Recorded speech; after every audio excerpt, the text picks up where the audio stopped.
11.750 personas afectadas en 4 cantones de la provincia de Esmeraldas tras 12 horas de lluvia.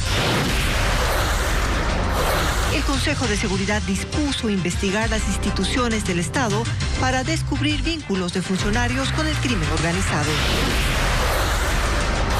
5 personas de una familia murieron tras ataque armado en la provincia de Los Ríos.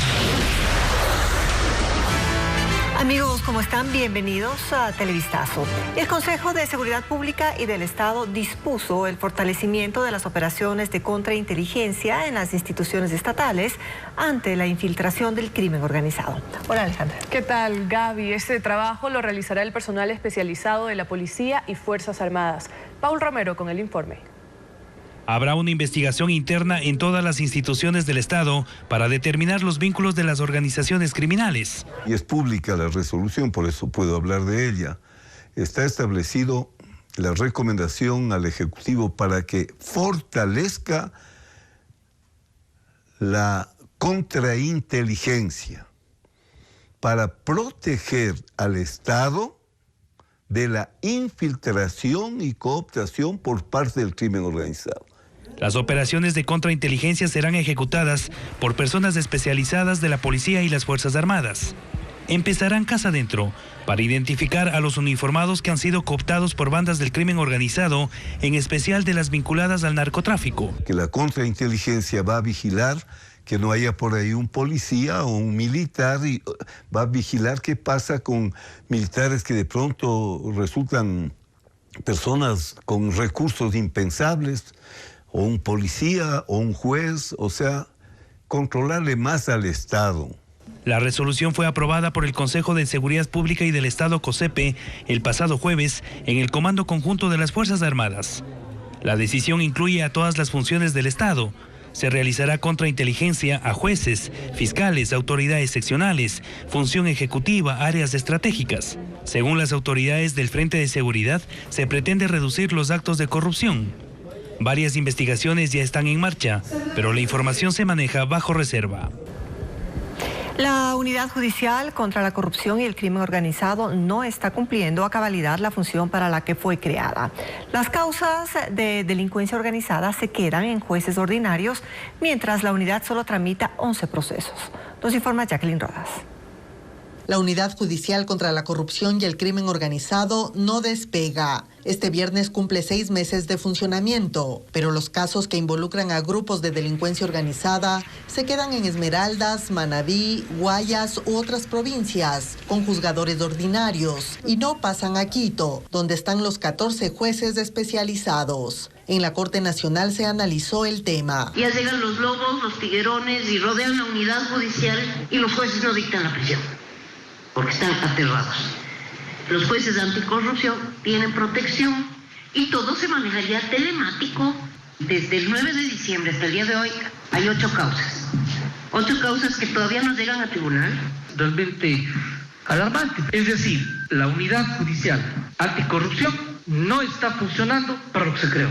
El último dato disponible da cuenta que en este primer semestre, la unidad solo tiene 11 causas en trámite relacionadas con la especialidad para la que fue creada. Las demás son acciones constitucionales, autorizaciones de actos urgentes u otras diligencias. Ante esta realidad, el Pleno de la Corte Nacional resolvió que los jueces ordinarios, que tienen procesos que le corresponde a la Unidad contra la Corrupción y el Crimen Organizado, deben inhibirse de conocer esas causas y remitirlas de inmediato, excepto las que ya estén en etapa de juicio. Pero esa medida podría crear un nuevo problema, pues de los 14 jueces especializados, solo 2 son de primera instancia, que ahora podrían recibir una cantidad de procesos que rebasen su capacidad. La Corte solicitó al Consejo de la Judicatura que nombre y posesione a los jueces necesarios para que la unidad especializada enfrente la carga que se viene.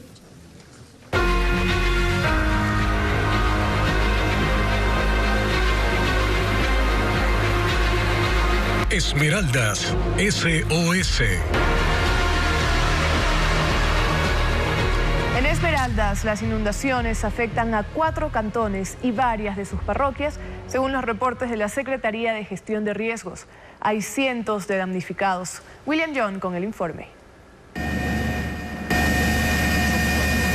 Son 4 los cantones golpeados por las inundaciones en la provincia de Esmeraldas. Las autoridades locales realizaron sobrevuelos para identificar las zonas más afectadas de su capital, además de Atacames, Muisne y Quinindé, que son hasta ahora los que registran más daños y pérdidas. Más de 10, 15 años emprendiendo para salir adelante y todo lo perdí, todo.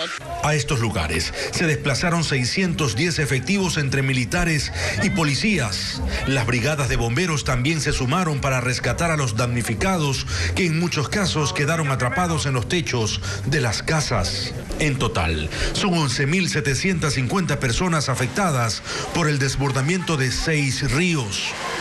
Esta emergencia complicó las tareas de evacuación. Y aunque la lluvia paró luego de 12 horas, barrios enteros siguen anegados.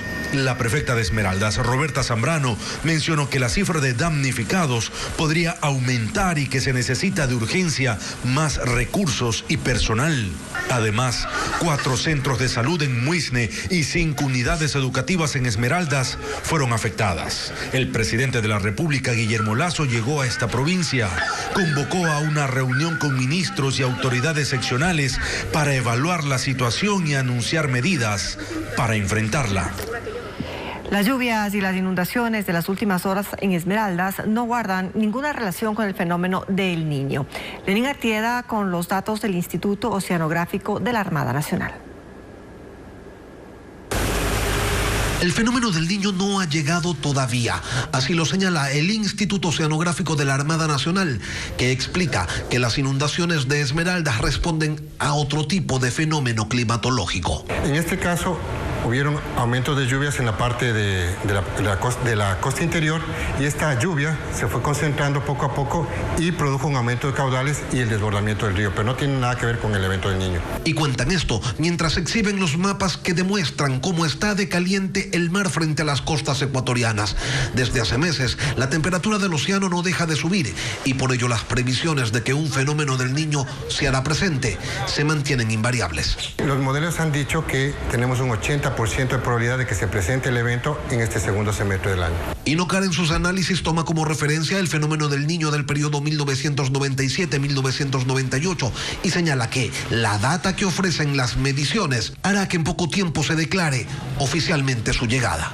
El patrón actual que tenemos es muy parecido al del 97, podríamos decir que en septiembre se podría estar ya haciendo una declaratoria, pero le digo que esto está siendo monitoreado constantemente.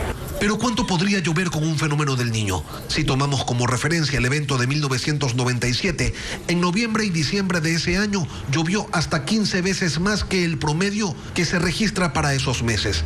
De hecho, la actual temporada invernal ya registra valores superiores que incluso duplican a los normales. Y eso que el fenómeno aún no se hace presente. En el recinto La Envidia del Cantón Baba, en la provincia de Los Ríos, 5 hombres de la misma familia murieron tras un ataque armado. Las víctimas estaban reunidas en una vivienda. Uno de los fallecidos era una persona con discapacidad.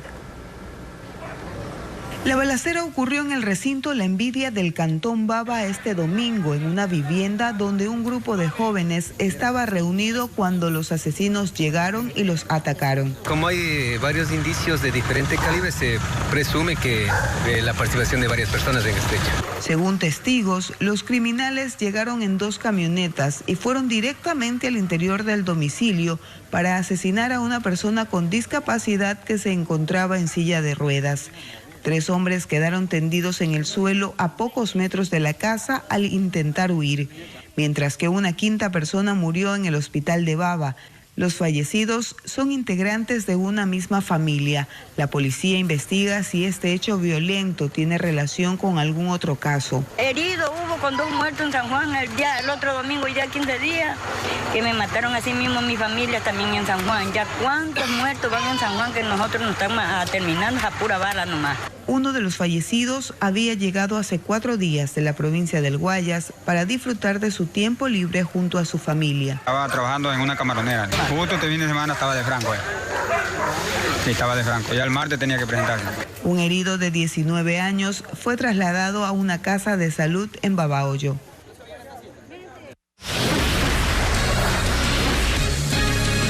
Vamos a la pausa y al regresar empezó la vacunación de niños en Guayaquil, Durán y San Borondón de puerta a puerta. 483,000 menores han sido inoculados hasta el momento.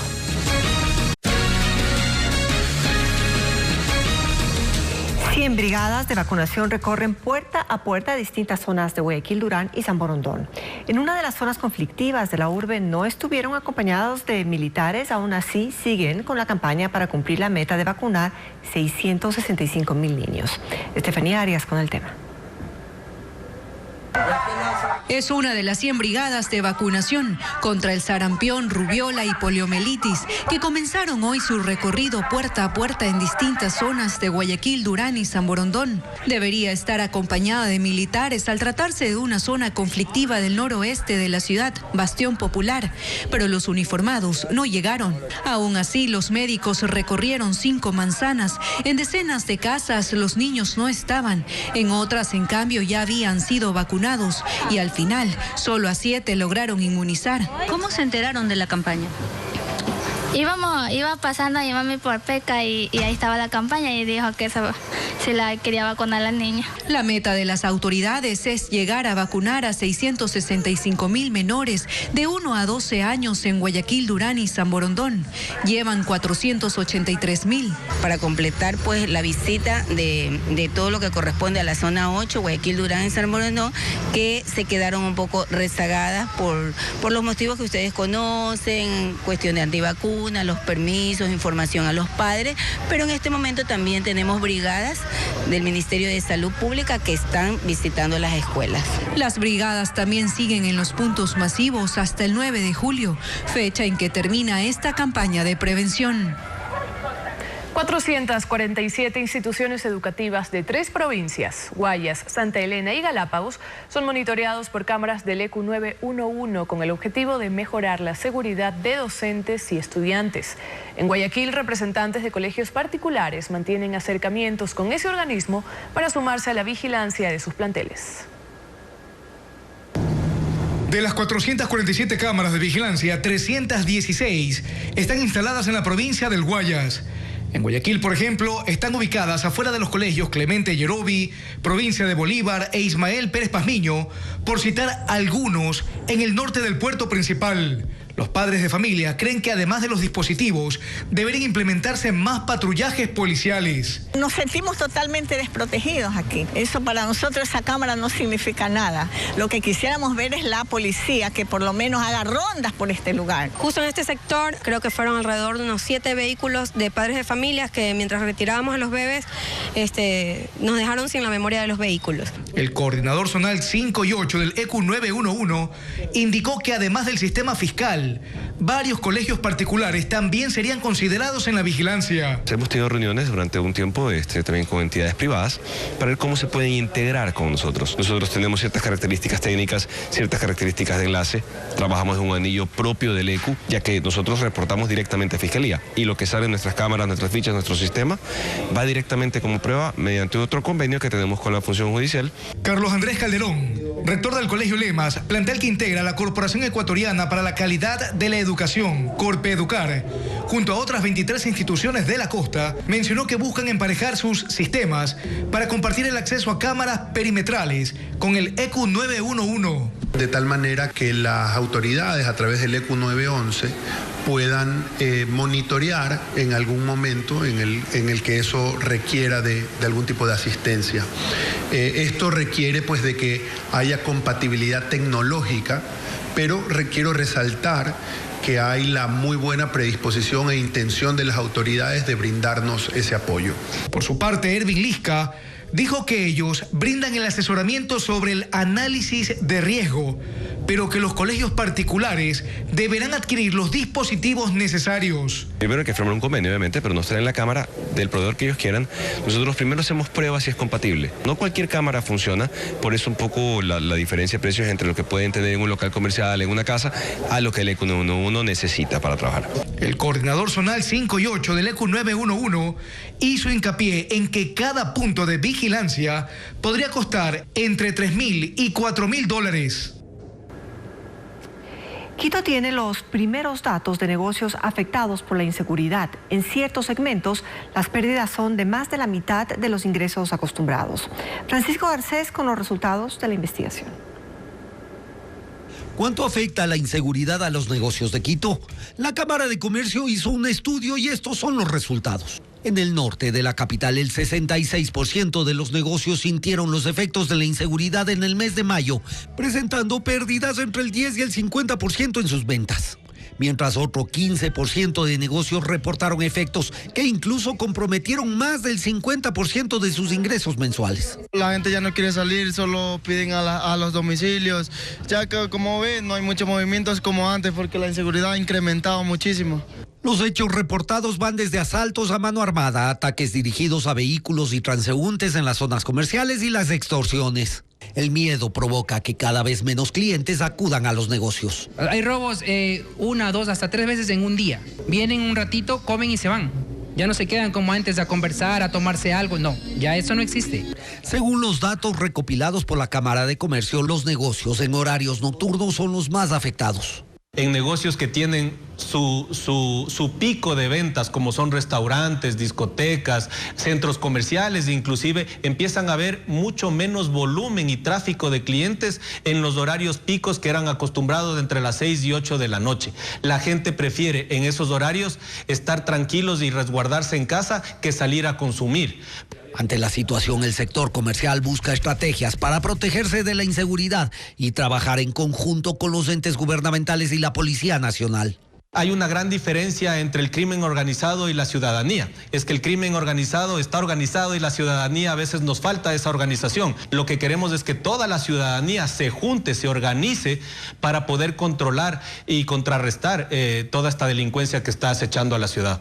Según la misma encuesta, el 20% de los dueños de negocios creen que su situación empeorará en junio, pero el 60% piensa que se mantendrá estable durante este mes.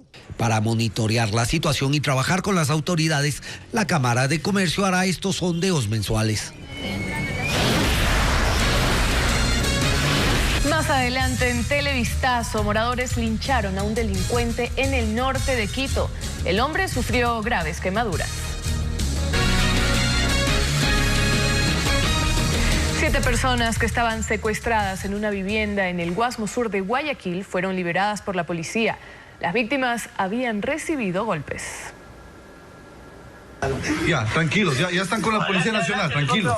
Estas personas permanecían secuestradas en el interior de una vivienda de la cooperativa 15 de agosto en el Guasmo Sur de Guayaquil y fueron sus gritos los que alertaron a un grupo de agentes la noche del sábado. Una vez que se ingresa al domicilio en mención, se logra visualizar a 7 personas, todas mayores de edad. Cada uno de ellos estaba con muestras de haber sido maltratado, con máculas de sangre en su rostro y en sus partes del cuerpo. Los uniformados lograron liberar a las víctimas y recuperar 2 vehículos de los secuestrados. En otros controles ejecutados en el sur de la urbe, los uniformados capturaron a 2 hombres con armas de fuego. Uno de ellos registra antecedentes penales y se le incautó una pistola, mientras que el otro detenido, quien era menor de edad, se le decomisó un fusil. Los habitantes de San Juan de Calderón, en el norte de Quito, retuvieron y lincharon a un presunto delincuente. Carlos Luis Carrillo cuenta que el hombre era acusado de asaltar a una adolescente minutos antes. Ocurrió minutos después de que este sospechoso asalte a una adolescente en el sector de San Juan de Calderón, en el norte de Quito. La menor fue golpeada en la cabeza.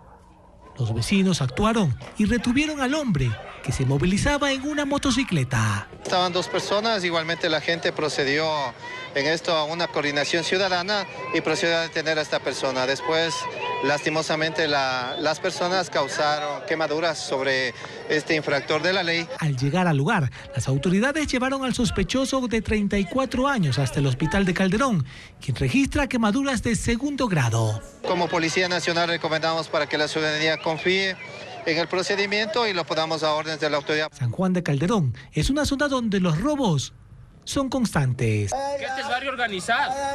La policía, por su parte, busca al cómplice del supuesto delincuente, quien se dio a la fuga tras la reacción de los vecinos. El ají tabasco y el habanero son cultivados por 300 agricultores en sus fincas en 10 comunidades de la provincia de Napo. Elizabeth Quesada informa que estos productos serán exportados a Estados Unidos en agosto.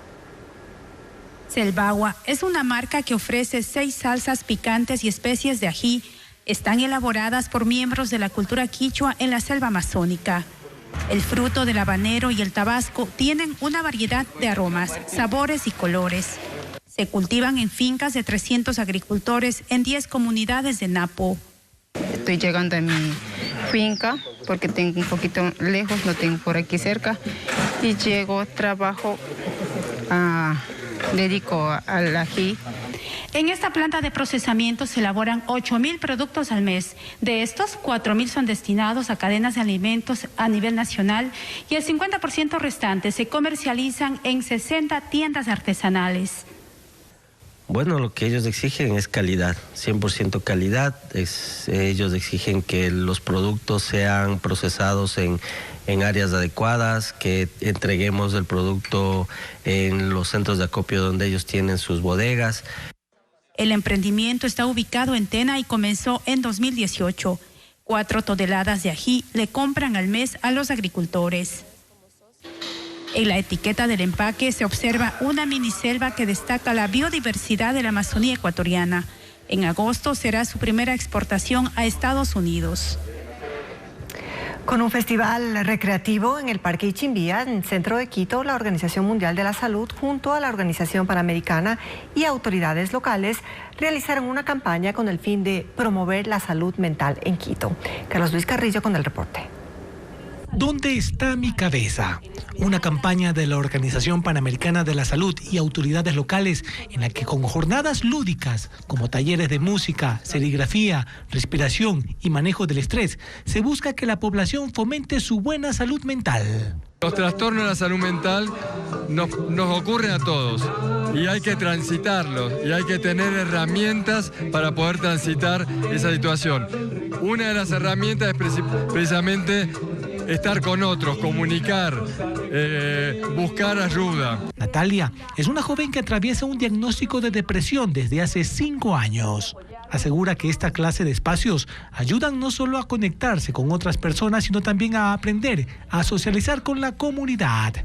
Creo que son súper importantes el poder conectar con otras personas que a lo mejor o a lo mejor no han tenido situaciones similares, pero que no te sientes juzgado. La Secretaría de Salud, por su parte, hizo un llamado a la conciencia ciudadana, sobre todo en los beneficios que se tiene al realizar actividades físicas y dejar una vida sedentaria. Equipos de salud comunitaria recorren los barrios y parroquias de Quito haciendo un acercamiento, una aproximación a las familias, a las comunidades para detectar riesgos.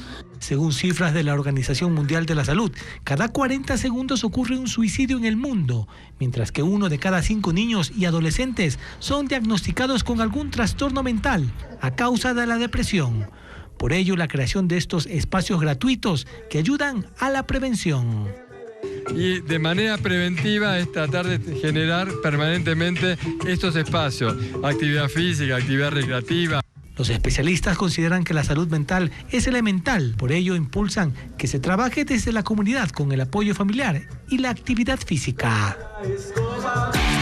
Actualmente 27 personas se preparan para ser operadores de tren en el metro de Quito. 6 son mujeres quienes desde diciembre iniciarán sus funciones y han cumplido las 320 horas de capacitación, tiempo mínimo para poder operar las unidades que trasladarán a 1.200 pasajeros.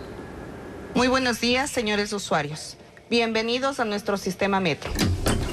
La idea de que solo un hombre puede conducir un tren quedó atrás. Así lo demuestra Doris. Es madre, tiene 31 años y de la comunicación social pasó a ser operadora de tren. Ese fue el desafío que en mi caso nació. Somos parte del 40% del personal femenino y dentro de ese 40% estamos las mujeres operadoras de trenes. En total son 27 operadores de tren que actualmente reciben capacitación de la empresa operadora del Metro de Quito. Cada uno tiene que completar mínimo 320 horas de inducción. Entre los temas que realizamos pues dentro de la capacitación están la conducción, están la reacción ante incidencias y el conocimiento de los 10 sistemas y los 12 subsistemas que tiene el Metro de Quito. Dayanara tiene 27 años, cursa el primer semestre de mecánica automotriz. Antes trabajaba como profesora de conducción, ahora trasladará a pasajeros en un tren del Metro de Quito. Emana muchas cosas como es concentración, habilidades que debemos desarrollar como multitarea. Médicos, ingenieros y hasta capacitadores deportivos son varios de los profesionales contratados para este cargo, como Laura, quien antes era entrenadora de baloncesto. No tengan miedo, son retos muy grandes en verdad para nosotros como mujeres. Sabemos que dentro de estos campos no nos suelen dar la oportunidad y definitivamente la experiencia que se vive acá es la mejor. En este primer grupo las capacitaciones están dirigidas para 27 operadores de trenes. 6 son mujeres, quienes serán parte de poner en movimiento al Metro de Quito. En total se espera contratar a 90 personas para la operación de los trenes y la empresa operadora apuesta a que gran parte de los aspirantes sean mujeres. 1000 tomos del Archivo Histórico de Quito son digitalizados. Profesionales e historiadores trabajan en este proceso de conservación patrimonial.